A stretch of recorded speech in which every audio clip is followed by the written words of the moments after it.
अगर आपको तपस्या करनी है, आत्म कल्याण के लिए तपस्या करनी है, लक्ष्मी आत्म कल्याण का रखो, बाजार वालों के सम्मान का मत रखो।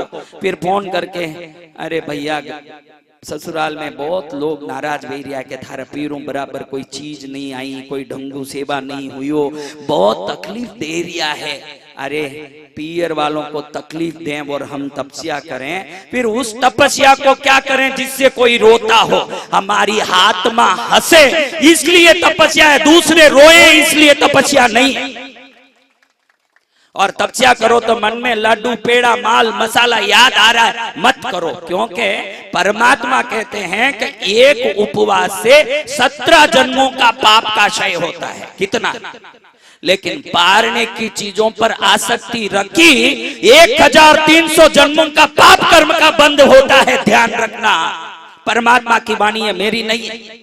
आपने कितना पुण्य बांधा न कितना पाप बांधा, तपस्या कम करो चलेगा, लेकिन सही तपस्या करो फिर आनंद आए।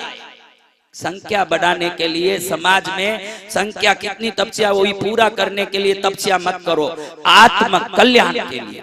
किस लिए करना? तो आप सबको मेरा निवेदन है, मैं सौगंध तो लेने नहीं बोलूंगा क्योंकि ये आपकी मर्जी है, मैं किसी को सौगंध देके जाऊं ऐसा नहीं, लेकिन भावना जरूर रखना कि आडंबर होवे शादी में, मैं मान सकता हूं संसारिक पर्व है उसमें आडंबर हो सकता, लेकिन तपस्या धार्मिक पर्व है उसमें आडंबर नहीं होना चाहिए। भैरू जी के बाजा बजे, हम नहीं भी बजाएंगे तो देवलोक में तो उनके बाजे बजने वाले ही हैं, अपने तपस्या के बाजा नहीं बजे, इसका ध्यान रखो। तपस्या के नाम से आडंबर मत करो, और यथाशक्ति अपने पास जो है उसको भी जीव दया में लगा के तपस्या को सार्थक कर लो, कल्याण हो जाएगा। जब तपस्या हो तो आपके हाथ से 4 गायों को घास तो जाना चाहिए। पीर में फोन करके बोलो भैया मेरे लिए कुछ मत लाना, आपने मुझे सब कुछ दिया पहले ही, और अब आप देना चाहते हो तो आपका हाथ मेरे सिर पर रख के आशीर्वाद दो, मेरे लिए ये चाहिए।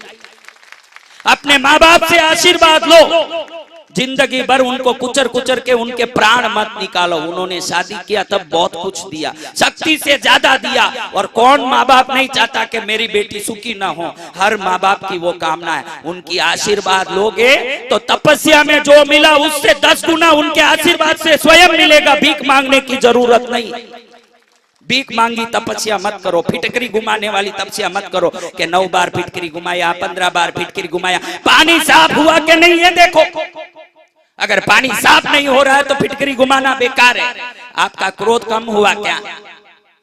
आपके जलन कम हुए क्या? आपका देश कम हुआ क्या? 4440 सीढ़ी चढ़ के पालितना जाने तैयार है, 4 सीढ़ी अपने शत्रु के घर पर चढ़ के मिच्छामी दुक्कडम बोलने तैयार नहीं। मिच्छामी दुक्कडम भी किसको बोले? जब स्थानक में सब बैठे हैं, आसपास में बैठे हुए को थने मिच्छामी दुक्कडम, थने मिच्छामी दुक्कडम। अरे उससे कोई लेना देना ही नहीं था, न झगड़ा ही नहीं हुआ, उससे क्या मिच्छामी दुक्कडम मांगे? मांग उससे मिच्छामी दुक्कडम जिससे मांगने के बाद तेरी ग्रंथियां खुल जाए और कर्म अपने आप नष्ट हो जाए। मांगना किससे है? मिच्छामी दुक्कडम। हम किससे? अपन जिससे बात ही नहीं करते हैं। परसों संवत्सरी हुई, कल से आपने बात करना चालू कर दिया है, जिन जिन से अपनी बोलचाल बंद है उनसे बात करना चालू कर दिया। हा?